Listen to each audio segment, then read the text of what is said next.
Hello everyone. जैसा कि हम सभी जानते हैं कि अभी पूरा देश कोरोना नाम के महामारी से जूझ रहा है, तो इस बीच जितने भी हमारे डेली एक्टिविटी होते हैं वो हम सिर्फ और सिर्फ अपने घरों में रहकर ही कर सकते हैं, जिसमें कि स्टूडेंट का डेली एक्टिविटी की यदि बात की जाए तो वो है पढ़ाई, खेलना कूदना, यही सब। तो खेलना भी हम लोग अभी इंडोर गेम यदि कर रहे हैं, इंडोर गेम यदि हम लोग खेल रहे हैं तो हम लोगों को पढ़ाई भी इंडोर ही करनी है। स्कूल, कॉलेजेस ये सभी अभी खास तौर से बंद चल रहे हैं और भी जितने भी बड़े बड़े ऑर्गेनाइजेशंस हैं, कंपनीज हैं, वो सभी बंद चल रहे हैं, जिस कारण से कि हम लोगों को पढ़ने में, हम लोगों को अपने लेसन को पढ़ने में, अपने सब्जेक्ट को पढ़ने में बहुत ही प्रॉब्लम्स हो रही है। तो इन प्रॉब्लम्स को ध्यान रखते हुए हमारे स्कूल ने, टेंडर हार्ट पब्लिक स्कूल ने ऑनलाइन क्लास देने का निर्णय लिया है। तो अब हम लोग इस बात पर हम लोग अब ध्यान देंगे कि हम सबों को घर में ही रहना है और घर में ही रह करके अपने सब्जेक्ट्स की पढ़ाई करनी है और घर से बाहर नहीं निकलना है, अपने आप को सुरक्षित रखना है, अपने परिवार वालों को सुरक्षित रखना है। तो चलिए आज जो हम नया पहला लेक्चर हम देने वाले हैं वो है हमारे क्लास 10th के बच्चों के लिए केमिस्ट्री फर्स्ट चैप्टर। वो है क्लास 10th के बच्चों के लिए केमिस्ट्री फर्स्ट चैप्टर। और इस केमिस्ट्री के फर्स्ट चैप्टर में हम लोगों को क्या पढ़ना है? हम लोगों को पढ़ना है केमिकल्स, रिएक्शन एंड इक्वेशंस।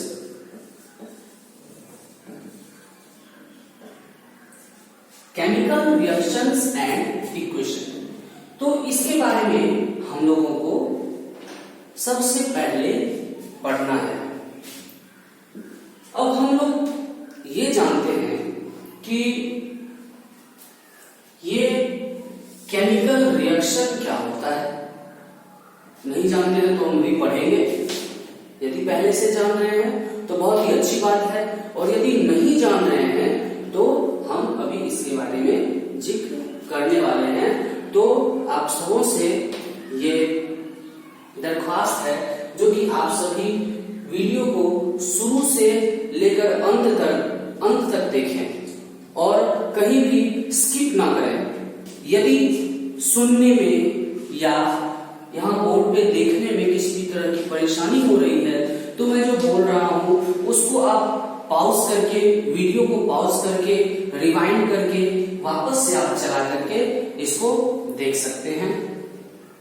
तो चलिए हम लोग अब शुरू करते हैं केमिस्ट्री का पहला लेसन।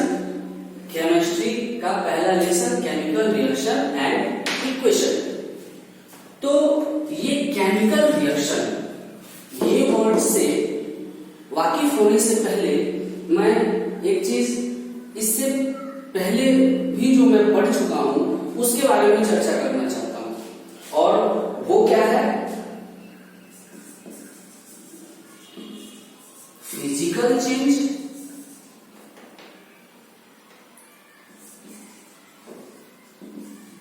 And chemical change. इन दोनों के बारे में हम लोगों को जानना है कि ये फिजिकल चेंज क्या होता है और ये केमिकल चेंज क्या होता है। तो बिल्कुल जाहिर सी बात है कि फिजिकल चेंज और केमिकल चेंज हम लोग पिछले क्लास में पढ़ भी चुके हैं, लेकिन जो बच्चे ठीक तरीके से नहीं पढ़े थे उसके लिए एक बात मैं यहाँ पे फिर से बता रहा हूं कि फिजिकल चेंज ऐसा चेंज है जिसमें कि कोई भी न्यू सब्सटेंस का फॉर्मेशन नहीं होता है, इसमें कोई भी no new substance is form, कोई भी न्यू सब्सटेंस का फॉर्मेशन नहीं होता है, तो वो चेंज क्या कहलाता है? फिजिकल चेंज कहलाता है। कौन सा चेंज कहलाता है? फिजिकल चेंज कहलाता है। और केमिकल चेंज, इसमें न्यू सब्सटेंस इज फॉर्म, इसमें क्या होता है? तो न्यू सब्सटेंस का फॉर्मेशन होता है। इसमें क्या होता है? न्यू सब्सटेंस का फॉर्मेशन होता है। तो इस तरीके से हम फिजिकल चेंज और केमिकल चेंज के बारे में जाने। फिजिकल चेंज जो होता है तो उसमें क्या होता है? तो इसमें किसी भी तरह का न्यू सब्सटेंस का फॉर्मेशन नहीं होता है। जैसे कि मैं यदि बात करूं कि कोई भी एक पेपर लेते हैं, यदि एक ये पेपर है, इसको यदि मैं टीयर करूं, फाड़ूं, तो क्या इस पेपर से कोई न्यू सब्सटेंस बन रहा है क्या? बिल्कुल नहीं बन रहा है। इस पेपर को टीयर करने के बाद भी ये क्या रहेगा? पेपर ही रहेगा। तो इस तरह से इसमें कोई भी न्यू सब्सटेंस नहीं बना, तो टीयरिंग ऑफ पेपर क्या हो गया? फिजिकल चेंज हो गया। अब किसी पेपर को मैं क्या करूं? तो बर्न कर दूं, जला दूं, तो इसके बाद, इसके जलाने के बाद क्या बनेगा? एस बनेगा। क्या बनेगा? एस बनेगा। तो उसमें क्या न्यू सब्सटेंस का फॉर्मेशन हुआ? बिल्कुल हुआ। वो कौन सा न्यू सब्सटेंस का फॉर्मेशन हुआ? तो वो सब्सटेंस हुआ एस। वो सब्सटेंस क्या हुआ? एस। और ये एस क्या है? न्यू सब्सटेंस है। तो ये कौन सा चेंज हुआ? Burning of paper, chemical change. ये क्या हुआ? बर्निंग ऑफ पेपर क्या हुआ? केमिकल चेंज हुआ। तो हम आगे यदि बात करते हैं कि फिजिकल चेंज और केमिकल चेंज के बारे में कुछ ज्यादा करके बात करते हैं। तो केमिकल चेंज में ये देखा जाता है कि केमिकल चेंज में कुछ खास बातें देखी जाती है। वो खास बातें क्या है कि इसमें change in state, state change हो जाता है। यदि सॉलिड है तो सॉलिड से लिक्विड हो जाता है, यदि लिक्विड है तो लिक्विड से गैस हो जाता है। तो इसमें ये क्या होती है बात? चेंज इन स्टेट वाली बात होती है।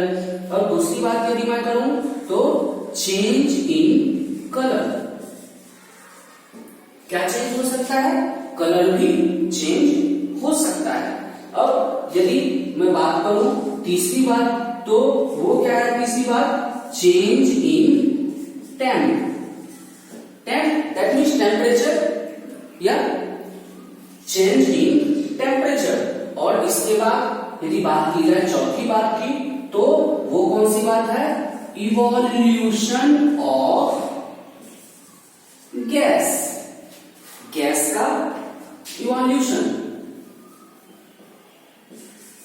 गैस का इवोल्यूशन इसमें होता है। किसमें होता है? तो केमिकल चेंज में होता है।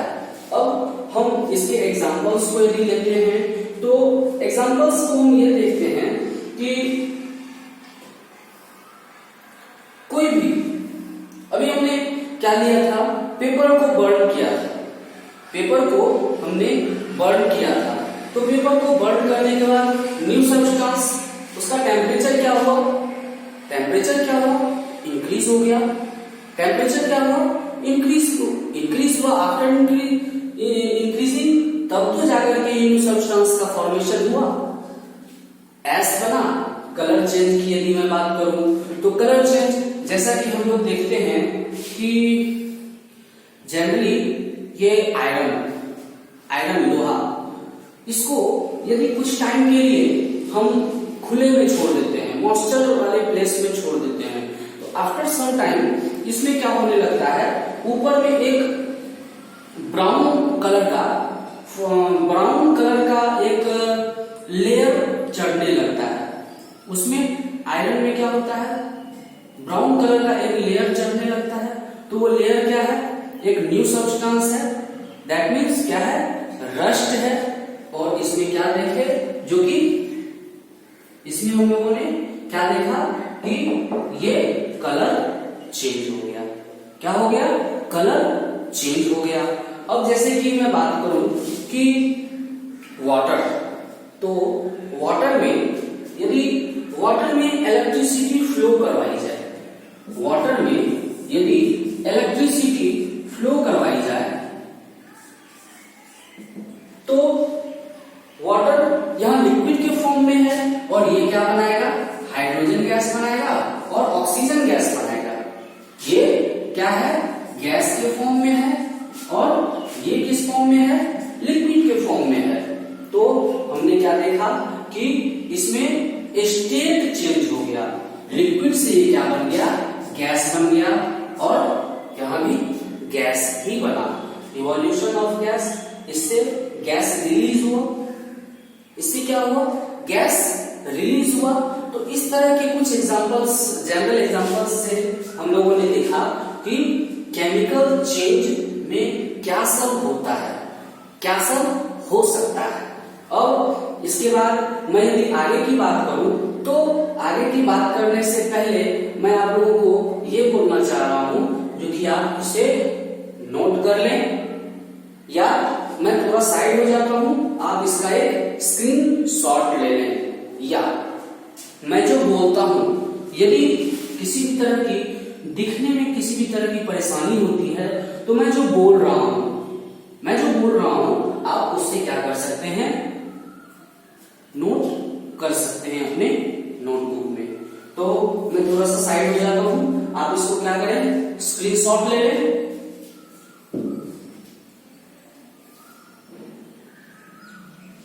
Okay, done.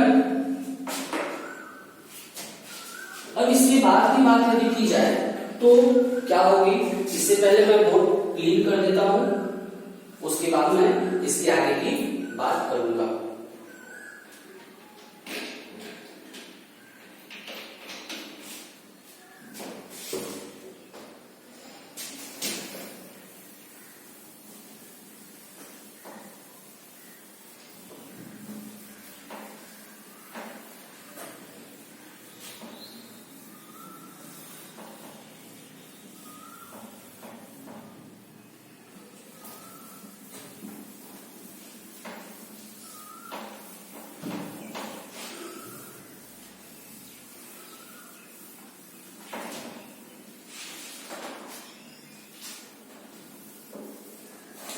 तो अब इसके कैरेक्टरिस्टिक्स के बारे में, केमिकल चेंज के कैरेक्टरिस्टिक्स के बारे में यदि बात की जाए तो इसके कैरेक्टरिस्टिक्स में क्या सब हो सकता है, क्या इसका कैरेक्टरिस्टिक्स, इसका प्रॉपर्टीज क्या हो सकता है, हम लोग इसके बारे में थोड़ी सी चर्चा करेंगे।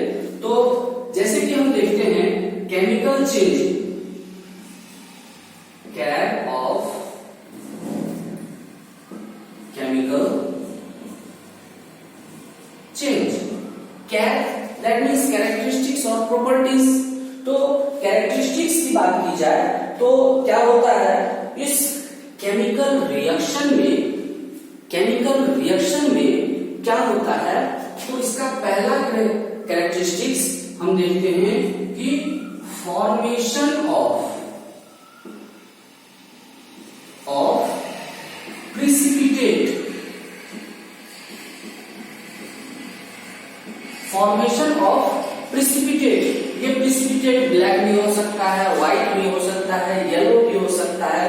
प्रिसिपिटेट, व्हाट इज प्रिसिपिटेट, तो इसके बारे में मैं आगे चर्चा करूंगा कि आखिर प्रिसिपिटेट क्या होता है, इसके बारे में बताया जाएगा। और इसके बाद की यदि बात की जाए तो चेंज इन कलर, क्या होगा, चेंज इन कलर। जैसा कि अभी मैंने पहले बताया कि इसमें कलर क्या होता है, चेंज होता है। एक छोटा सा और एग्जांपल लेते हैं कि हम लोग जो घर में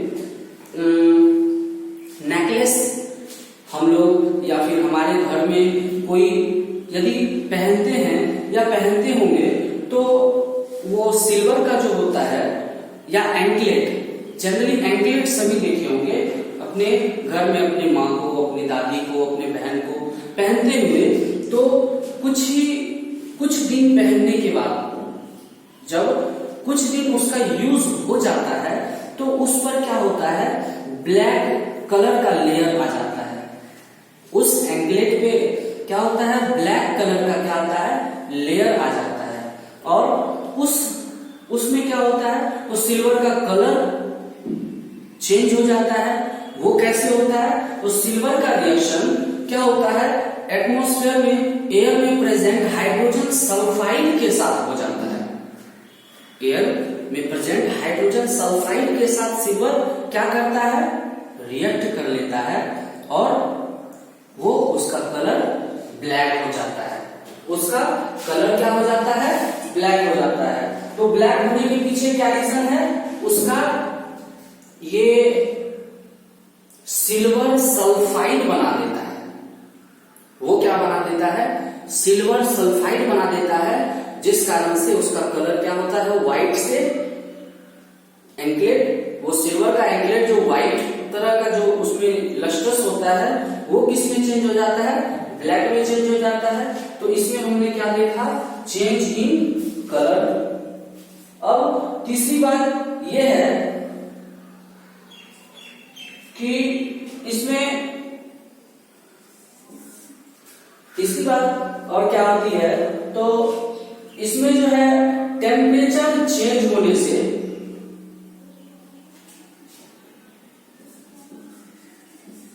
टेम्प चेंज होने से नहीं, टेम्प चेंज होता है, मतलब कि टेम्परेचर चेंज होता है। टेम्परेचर चेंज होते हुए हमने जनरली इस चीज में देखा होगा कि घर में, सबों के घर में व्हाइट वॉशिंग के लिए वो जो दीवार में पेंट किया जाता है, इसके लिए चूना मंगाया जाता होगा। और पानी की बाल्टी, एक पानी के कंटेनर में जब उस चूना को डाला जाता है तो उससे क्या होता है, एक मतलब कि हीट रिलीज होता है।